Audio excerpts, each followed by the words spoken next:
Sa Bulacan matatagpuan ang pinakamaraming flood control projects na ipinatupad ng Department of Public Works and Highways o DPWH. Ayon sa pagsasaliksik ng GMA Integrated News Research, mula July 2022 hanggang May 2025, nagtayo ng 668 na flood control projects sa iba't ibang bahagi ng probinsya. Ang kabuuang halaga nito, 43.7 billion pesos. Sa official website ng Sumbong sa Pangulo, makikita na ang pinakamahal na flood control project sa Bulacan matatagpuan sa 3 barangay ng Balagtas, Bulacan. Ang mga barangay ng San Juan, Wawa at Panginay. Ang halaga nito, mahigit 151.5 million pesos na natapos noong September 30, 2024. Gamit ang coordinates na nakalagay sa website, pinuntahan ng Reporter's Notebook ang proyekto. Nakalista sa Sumbong sa Pangulo website ang nasa 151 million peso flood mitigation project na pakikinabangan dapat ng 3 barangay. Kung hahanapin ito base sa coordinates na nakalista sa website, dito ka sa Barangay Burol idadala. Pero kahit na lakarin mo hanggang dulo ng kalsadang ito, wala kang makikita ni isang piraso na flood control project. Dahil hindi makita ang proyektong nakalagay sa coordinates na nasa website, binaybay namin ang Barangay Panginay. Makalipas ang 10 minuto, narating namin ang flood control project. Bumungad sa amin ang hanggang tuhod na baha at maputik na kalsada. Wawaw Builders ang isa sa mga construction companies na nakakuha ng pinakamaraming flood control projects dito sa Bulacan. Ang pinakamahal na flood control project ng Wawaw Builders ay matatagpuan sa bayan ng Balagtas. Ang project cost ay mahigit 151 million pesos.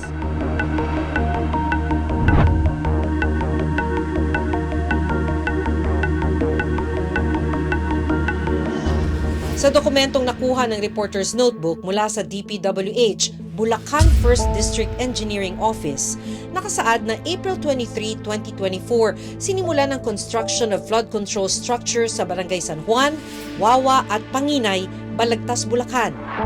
238 meters lang ang haba nito na layuning magprotekta sa mga residenteng nakatira sa gilid ng Balagtas River laban sa baha. Pero kapansin-pansin na kasalukuyang ginagawa ang ilang bahagi ng proyekto sa Barangay Panginay. Nagkaroon daw ng structural damages ang proyekto dahil sa mga nagdaang bagyo. Wala rin daw dagdag gasto sa gobyerno dahil sakop pa ng warranty ang proyekto. Sa nakuha naming dokumento, Wawaw Builders ang contractor ng flood control project na ito. Kabilang ang Wawaw Builders sa top 15 contractors na nakatanggap ng pinakamaraming flood control project mula sa DPWH ayon sa Sumbong sa Pangulo website. Ang halaga nito mahigit 4.3 billion pesos. I now declare this hearing officially open. Pero sa pagdinig sa Senado kamakailan, 85 projects ang nakuha ng Wawaw na nagkakahalaga ng 5.9 billion pesos ayon kay dating DPWH Secretary Manuel Bonoan. Magkano ang inaward dito sa sa Wawaw? Wawaw Builders had 85 projects amounting to 5,971 million. Kabilang ang bayan ng Balagtas sa mga flood-prone area sa Bulacan. Pero ang inaasahan nilang proteksyon laban sa pagbaha, tila hindi raw naging epektibo. Sa katunayan, nito lang nagdaang bagyong Krising, Dante at Emong, lumubog ang ilang lugar sa Balagtas. Kumusta naman ang baha dito sa lugar niyo, ma'am? Parang lalo din pong lumala kaysa yung noon eh. Mula nung may ganito, mas lalong malala yung tubig dito, lumaki pa lalo. Gaano kahalalim? Dati, hanggang saan lang? Dito lang. So hanggang dito lang. Pag Ngayon, lumaki yung tubig, hanggang dito na. umaabot na sa halos sa bewang. Hindi nangyayari dati yan. Hindi. Di ba ang dami na rito? Flood control project. Ang mahal pa, nagastosan na ng flood control project. Effective po ba? Hindi po. Siguro, kung matapos, sakaling makokontrol yung tubig. Kaso parang wala pa, tagal-tagal na po. Tagal na po kami nagtitiis sa ganyang kalagayan. Matagal na ring problema ang pagtaas ng tubig sa bayan ng Hagonoy, dulot ng high tide na pinapalala pa ng pag-ulan. Kaya ang mga guro at estudyante ng Hagonoy East Central School araw-araw nagtitiis sa mga classroom na unti-unti nang pinalulubog ng tubig. 6 na mga school buildings yung inabandona na, hindi na ginagamit. Sana ay may 20 classrooms ito na nagagamit pa ng mga estudyante. Pero dahil hindi na nga nawawala yung tubig ba, hindi na magamit. Katunayan, ang sabi ng mga teacher dito, kung tayo lalakad sa may bandang gitna ng tubig na to, aabot yung tubig hanggang sa bewang. Lubog din sa tubig ang barangay na San Agustin. Kasalukuyan pong sakripisyo ng mga tao dito sa Hagonoy. Dito po kakaraniwan po talaga hanggang dito yan. Kaya lang po ngayon bumababa na because of naglo-low tide na siya ng time na to. Pero kanina po mataas talaga yung tubig high tide. Gano'ng mataas eh? Kanina po dito.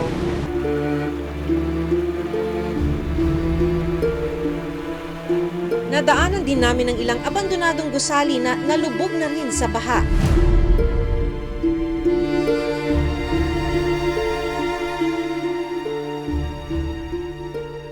Sa website ng Sumbong sa Pangulo, makikita na may ipinatayong proyekto rin sa Barangay San Agustin sa Hagonoy laban sa pagbaha. Ang contract cost o halaga nito, 77 million pesos. Sa dokumentong nakuha ng Reporter's Notebook, nakasaad na sinimula ng proyekto noong February 13, 2023 at 100% completed na raw as of August 29, 2025. Gamit pa rin ang coordinates na nasa website, pinuntahan namin ang sinasabing flood control project.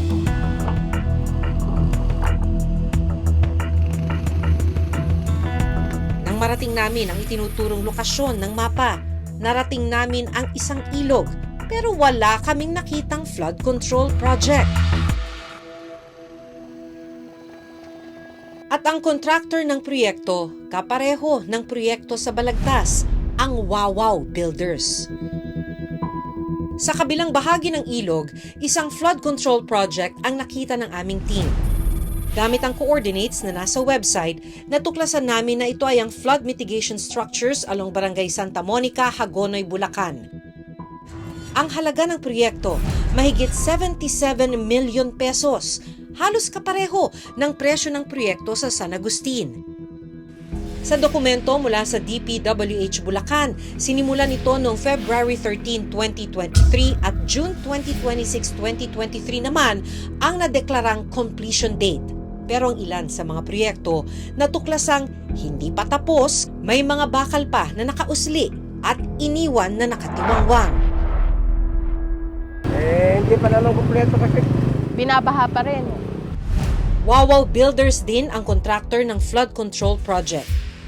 Nagpadala kami ng sulat at mensahe sa Wawaw Builders para kunan sila ng panik, pero hanggang ngayon, wala silang sagot sa amin.